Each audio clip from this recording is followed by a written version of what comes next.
इसलिए मजहब नहीं सिखाता आपस में बैर रखना, हिंदी है हम, वतन है हिंदू, इससे बड़ा झूठ दुनिया का दूसरा हो नहीं सकता। यह मजहबी है, यही तो है मजहब, यही तो मजहब की किताब है। तो आपसे जब ये कह दिया और आप रट रट के नहीं मजहब नहीं सिखाता हमें आपस में बैर, अरे मजहबी है जो आपस में दुश्मनी सिखाता है, मजहबी है जो आपस में भेद करता है, यह मजहबी है जिसके नाम पर लाखों लोगों की लाशों पर मजहब के नाम पे भारत माता का विभाजन हुआ था, मजहब के नाम पे हुआ था।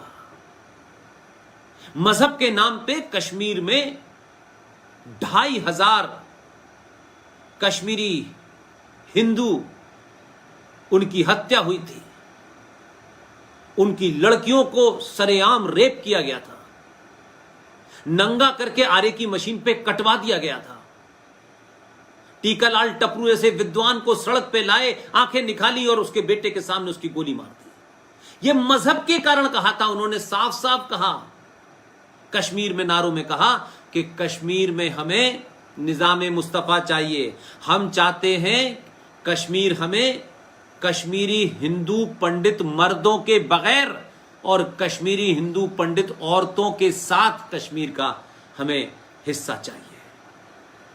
न उनकी फौज थी न पुलिस थी, लेकिन उन्होंने आपके 5 लाख लोगों को, हजारों साल की सभ्यता संस्कृति को मानने वाले कश्यप ऋषि के वंशजों को निकाल दिया। इस देश में कोई फर्क नहीं हुआ, कोई नहीं रोया इस देश के अंदर, बल्कि छुपाने और दबाने की कोशिश की गई कि कहां चक्कर में पड़ रहे हो यार, एक नई मुसीबत आ जाएगी। सुप्रीम कोर्ट में जब कुछ लोग गए तो उन्होंने कहा अब हमारे पास रिकॉर्ड नहीं है।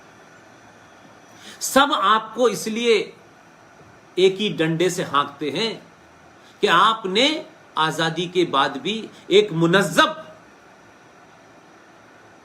एक यूनाइटेड, संगठित होकर के सही बात को सही कहने की हिम्मत नहीं जुटाई। लालच और कायरता ने आपको इतना बीमार कर दिया है कि आप सच खुद भी नहीं बोलते, और जो सच बोल रहा होता है उससे कहते हैं नहीं नहीं नहीं नहीं, तुम गलत बोल रहे हो, इस्लाम में ऐसा नहीं लिखा हुआ है। यानी इस्लाम का न तो आपको आई पता है और न ई पता है, लेकिन क्योंकि आपको अपनी कायरता छुपानी है, इसलिए जो अच्छा खासा मुसलमान बता रहा है, वो जाकिर नाइक सुबह से शाम बता रहा है कि इसमें भाई सूरा नंबर 9 की 5 नंबर आयत में साफ साफ लिखा हुआ है। ऐसी 24 आयतें हैं, 24 आयतें, और ऐसी 24 आयतों के बारे में एक बार नहीं कई बार मैं कह चुका, बार बार कहता हूं, ताकि आप इन बातों को कहीं से पढ़े। तो आप तो पढ़ने नहीं चाहते, आप तो आमना सामना नहीं करना चाहते, इसलिए आपके सामने संकट ये हो गया है कि आपने तय कर लिया है कि आप कुछ भी कहते रहिए, हम झूठ मानेंगे भाई, आप नहीं नहीं नहीं नहीं, हम ऐसा नहीं करेंगे, हम वैसा नहीं करेंगे। उनकी 24 आयतों के बारे में 31 जुलाई 1986 दिल्ली के एक मजिस्ट्रेट कोर्ट ने यह फैसला दिया कि कुरान मजीद की 24 आयतें ऐसी हैं जो हेट फैलाती हैं, जो गैर मुस्लिम के खिलाफ जहर फैलाती हैं, जो उनके वजूद को समाप्त करने की बातें देती हैं।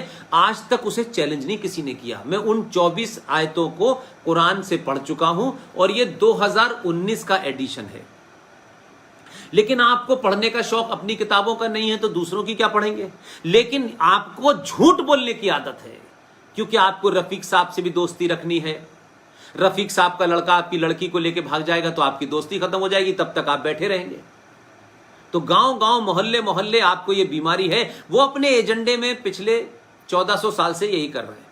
वो अमेरिका में कर रहे हैं, वो इंग्लैंड में कर रहे हैं, वो ऑस्ट्रेलिया में कर रहे हैं, वो न्यूजीलैंड में कर रहे हैं, सभी जगह वो कर रहे हैं। कंफ्यूजन आपके अंदर है। तो आप जब किसी खतरे से लड़ने जा रहे हैं तो पहले वो कंफ्यूजन तो ठीक करिए भाई, कि आपको क्रिकेट खेलने के लिए पैड पहनने या हॉकी पहनने के लिए शिन पैड लगाना है, आपको पता ही नहीं है। इसलिए आपको नहीं पता तो आपके पीछे के लोगों की तो वो तो माशाल्लाह है, वो तो समय अनुसार अपनी सुविधा अनुसार कोई बयान दे देते हैं। तो आपके पास समय भी नहीं है, पैसा भी नहीं है, यूनिटी भी नहीं है, और आप ये समझ गए हैं कि खतरा ये है, तो कम से कम पहली स्टेज हजारों साल के बाद आपके अंदर ये तो आई कि ये खतरा है। ये खतरा किसी पुष्पेन या आर.एस.एन. सिंह या जी.डी. बख्शी, सुशील पंडित और या रिजवी के लिए नहीं है, ये मानवता के लिए खतरा है। इसलिए आपको ये तो बताया जाता है 50 बार कि देखिए भारत के अंदर बड़ी सारी कुरीतियां थी, बड़े सारे पोंगा पंडित थी, सती की प्रथा थी। बार बार ये कहा जाता है कि हिंदू धर्म में सती की प्रथा थी। ये सती की प्रथा का हिंदुओं से क्या लेना देना? ये किसी राज्य में मुगल जिनकी आंखों में वासना भरी हुई थी और जिन्होंने यहां लूटपाट की, उन्होंने लूटपाट करके जब हिंदू औरतें, सनातनी औरतें जो बच गई जिंदा, जब उनकी तरफ निगाह डाली तो अपना चेहरे की खूबसूरती को छुपाने के लिए घूंघट कर लिया। वो एक समय में एक जगह पर किन्हीं कारणों से उनको यह करना पड़ा, लेकिन इसका हिंदू सनातनी स्ट्रक्चर से लेना देना नहीं है कहीं कि सनातन में ऐसा लिखा है। और अगर सती प्रथा हिंदुओं की प्रथा थी तो राजा जनक की तो 3 बेटियां थी, राजा जनक की पत्नियां थी, तो राजा जनक की मृत्यु के बाद किसी ने सती हुआ था? कोई कहीं सुना आपने कि वो सती हो गए? ये सती वर्ड कहीं आया? ये तो आपके अभी की दौर की बात है, लेकिन इसे आपके, वही तो मैंने कहा, जो इतिहासकार थे, जो एकेडमिशियंस थे, उन्होंने बताया नहीं आपको। और आपके नेताओं को, आपके समाज सेवकों को जो अच्छे थे उन्हें आपने पहचाना नहीं, और जो दलाल टाइप के थे उन्होंने आपको बताया नहीं। तो ये जो दुर्दशा है कि 2020 का भारत जो पूरी दुनिया को मानवता की बात कहता हो, सनातन के हिसाब से पूरे विश्व को अपना परिवार मान, आप कहते रहिए आपका परिवार सुरक्षित नहीं है, हम पूरी दुनिया को अपना परिवार मान रहे हैं। अफगानिस्तान से भी आ जाओ, म्यांमार से भी आ जाओ, रोहिंग्या मुसलमानों को बसा दो, वो सबकी सहमति से बसे हैं वहां। सिर्फ मुफ्ती और मुसलमान जिम्मेदार नहीं है उसके लिए, सबकी सहमति से बस गए कश्मीर के अंदर। लेकिन आपका अपना सगा भाई हिंदू जो घुसपैठ करके नहीं आया है, जिसकी बेटी को उठा लिया गया है, जिसकी मां को साथ रेप हो रहा है पाकिस्तान में, वो वहां से लीगल आया है। शर्म आनी चाहिए, शर्म आनी चाहिए। बड़े बड़े धनाढ्य, बड़े बड़े अमीर, बड़े बड़े राष्ट्र की बातें करने वाले लोग मंदिरों पर सोने का मुकुट तो चढ़ाते हैं और उस मुकुट की हिफाजत नहीं करते। मुकुट चढ़ाते हैं अपने पापों को कम करने के लिए, और वो मुकुट चढ़ते हैं, वो मुकुट कौन लूट के ले गया पता ही नहीं चला। इसलिए कौन आया था जो पूरा का पूरा सोमनाथ का मंदिर लूट के ले गया? कोई करोड़ों लोग आए थे? चंद लोग आए थे, बाकी तो आप ही के देश के दलाल थे जिन्होंने साथ दिया। वो तमाम सारे धनाढ्य लोग, जो लोग भी लड़ाई लड़ रहे हैं, एक मास्टर भी कहीं स्कूल में, किसी जंगल में, कहीं पर एक आध जगह बैठा हुआ, कहीं अगर 2 बच्चों को भी राष्ट्र के बारे में बता, उससे नहीं पूछने का कभी। इसलिए हमने हर चीज का कॉमर्शलाइजेशन कर दिया है। मंदिरों में चढ़ावा आता है, इसलिए ओहो मंदिर जरूरी है खुलना, रुक जाएंगे। लेकिन वो मंदिरों के चढ़ावे से इस देश के कितने करोड़ों गरीबों की मदद हो रही है? नहीं, पता नहीं। वहां दूसरी तरफ क्या है? वहां एक एक चीज का काम हो रहा है। जमीन घेरो, 5 लाख की जमीन को 6 लाख में ले लो, हटाओ, क्योंकि अगली बार जो जंग होने वाली है वो इस बात पे होगी कौन मकान मालिक है और कौन किराएदार है। जब जमीन पे आपका कब्जा नहीं होगा, गांव के गांव खाली हो जाएंगे, शहर के शहर खाली हो जाएंगे, और 500 जगह कश्मीर बन चुका होगा, तो जब आप लड़ेंगे तो किस मुंह से लड़ेंगे? आप मालदा से भागे, आसाम से भागे, कश्मीर से भागे, उत्तर प्रदेश से भागे, बिहार से भागे, ये सब जगह से भाग के जा कर रहे हैं आप दिल्ली की सड़कों के फुटपाथ पे रह रहे हैं, बंगाल की सड़कों के फुटपाथ पे रह रहे हैं। इसलिए सरवाइव वही करता है जो मरना जानता है। वो सरवाइव नहीं करता है जिसे ये लालसा लगी होती है कि अब मैंने एक मकान कमरे का बना लिया है, अब मैं 10 कमरे का मकान बनाऊंगा, फिर मैं 5 गाड़ी लूंगा, और एक दिन आंधी आएगी, पता चला गाड़ी भी गई, मकान भी गया, फिर कहां गए पता नहीं चला, कोई पूछने वाला नहीं है। इसलिए सारे धर्म बराबर हैं, ये सब दूसरा बड़ा झूठ है। धर्म अलग है, और आप और हम सब लोग क्या कहते हैं, ये देश धर्म के नाम पे बटा था। ये जब आप बोलते हैं तो वो खुश होते हैं, वो खुश होते हैं, उनको पता है कि ये मूर्खों को ये पता ही नहीं है कि हमने इनके हजारों साल पुराने धर्म को, जो शुद्ध साइंस पे था, उसको हमने अपनी किताब के बराबर लाके खड़ा कर दिया है। 1400 साल पहले टेंट में एक क्रिमिनल एंटरप्राइज शुरू हुई, उसकी बराबरी किससे कर दी गई है? हजारों हजारों साल की परंपरा, जिसमें कोई पूजा पद्धति का चक्कर नहीं था, जिसमें इस प्रकृति से जो मनुष्य को चाहिए था, उस मनुष्य को उस मात्रा में लेकर के उसका धन्यवाद करने को हमने पूजा कहने लगे। सूरज को नमस्कार करते हैं, सूर्य नमस्कार करते हैं, तो सूरज का आप थैंक्स करते हैं, उसका शुक्रिया अदा करते हैं, उसका धन्यवाद करते हैं कि ये सूर्य देवता, तूने हमें इतनी एनर्जी दी, रोशनी दी, हमारे जीवन को चलने लायक बनाया। अगर एनर्जी नहीं होती, रोशनी नहीं होती, तो हम नहीं चल पाते। ए गंगा मां, तूने हमें पानी पीने के लिए दिया। तो वो जो हम उसको थैंक्स करते हैं, हाथ जोड़ के करते हैं, थैंक्स के बदले कुछ फूल चढ़ा देते हैं, वो पूजा का मतलब नहीं है, वो आपकी थैंक्स गिविंग सेरेमनी है। जैसे आपको कोई एक गिलास पानी देता है तो आप कहते हैं ना थैंक यू, आप हाथ जोड़ के भी कह सकते हैं, इंग्लिश में थैंक यू भी कह सकते हैं। तो हम वो थे। तो चोर उठाई गिरे, बलात्कारियों ने, डकैतों ने, लुटेरों ने आपके इतने महान परंपरा को, चोटों ने, बलात्कारियों ने अपने साथ खड़ा कर लिया आपको, और आप खड़े हो गए। सारे मजहब एक से हैं, सारे धर्म एक से हैं। धारा धर्म है ही नहीं, धर्म सिर्फ एक ही था, एक ही है, और अनादिकाल तक, जब तक ये सृष्टि रहेगी तब तक सनातन रहेगा। आप अपने अंदर के उस ताकत को तो पहचानिए, आप कौन थे। आपके अंदर हीन भावना भर दी गई है, इंफीरियरिटी कॉम्प्लेक्स, एहसास से कमतरी उर्दू में कहते हैं, ये भर दी गई है।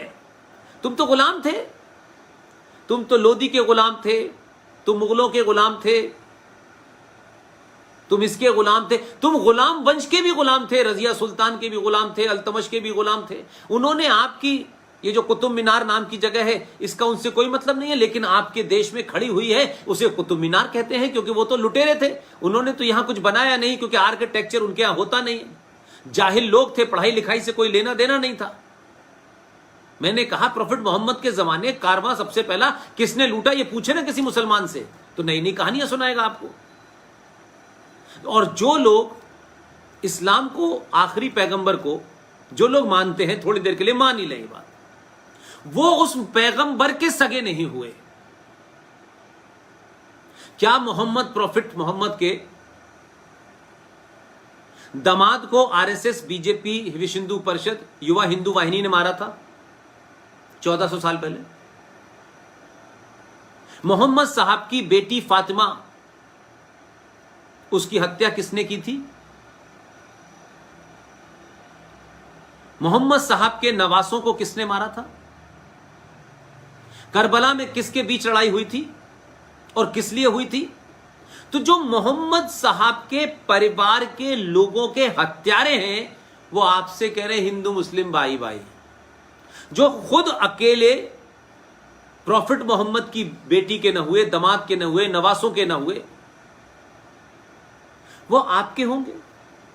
वो शियाओं के नहीं हुए, वो अहमदियाओं के नहीं हुए, तो वो दोस्ती आपसे करेंगे या नहीं? प्रॉफिट मोहम्मद साहब के जो दामाद थे अली, उनके मानने वालों को शिया कहते हैं। जरा किसी मुसलमान से पूछिएगा कि शिया जो है, ये मुहर्रम में क्या करते हैं और क्या गाते हैं, और मजलिस जिसे पढ़ना कहते हैं, ये क्या है ये बताएं। इस मजलिस में कहते हैं, फिर वो रोते हैं और या हुसैन या हुसैन। पूछिएगा ये क्या है भाई। एक आम आदमी की तरह पूछिए कि भाई हमें बताइए, आप क्यों मजलिस में आप इस तरीके से रोते क्यों हैं, और किसको याद करते हैं, और किसको बुरा भला कहते हैं, ये बताइए। वो लोग आपको मूर्ख बनाने में इसलिए कामयाब हो गए कि आपको अपना कुछ पता ही नहीं है। हमें तो कुछ मतलब ही नहीं है ना, हम तो दूसरी दुनिया के लोग हैं, चाहे हमारी सब कुछ समाप्त हो जाए, अपने धीरे धीरे धीरे धीरे आप सुकुड़ रहे हैं। और जब आप ये कहते हैं ना, अरे हजारों साल से हमें किसी ने खत्म नहीं किया, माफ कीजिएगा, जो ये बात कहते हैं ना वो उससे भी बड़े कायर हैं। आदमी हमेशा अपनी कायरता, अपनी कमजोरी को छुपाने के लिए कुछ ऐसे शब्दों का गढ़ता है जिससे उसकी कायरता छुपी रहे और ये लगे कि ये कायरता महानता है। भाई वाह वाह वाह, अगर ये महानता है तो फिर इस देश में किसी भी हिंदू के मरने पर क्यों चिंता करनी है? फिर तो कोई मरे, कोई साधु मरे, किसी की भी हत्या हो जाए, पाल घर हो जाए, तो फिर इस पर इतना चिल्लाना क्यों है? अगर हम ये मानते हैं कि ठीक है, अरे ये पाल घर से लेकर के ये हजारों करोड़ों मठ मंदिर जो बने हुए हैं, यही तो हमारी संस्कृति को आगे रखते हैं। रिजर्व बैंक नहीं हुआ करता था उस जमाने, मंदिरों में ही पैसा रखा जाता था, इसीलिए मंदिर लुटेरे, ये जो इस्लामिक आतंकवादी आए थे, ये मंदिरों को ही तो लूटते थे और इनको वहां से मूर्ति ले जानी थी क्या? ये जाहिल मूर्ति की कीमत क्या जाने, ये जाहिल मूर्ति के बारे में क्या जाने कैसे बनाई, इनका तो कोई लेना देना नहीं था। 1400 साल में इन्होंने सुई नहीं बनाई, इतने बड़े जाहिल हैं। लेकिन आप इनके साथ ओहो हो नए नए प्रकल्प चलाते हैं कि नहीं ये सब हिंदू हैं, जो भारत के भूभाग में रहता है वो सब हिंदू हैं। एक नया फ्रॉड चलता है इस देश के अंदर, क्योंकि कुछ लोगों को सूट कर रहा है।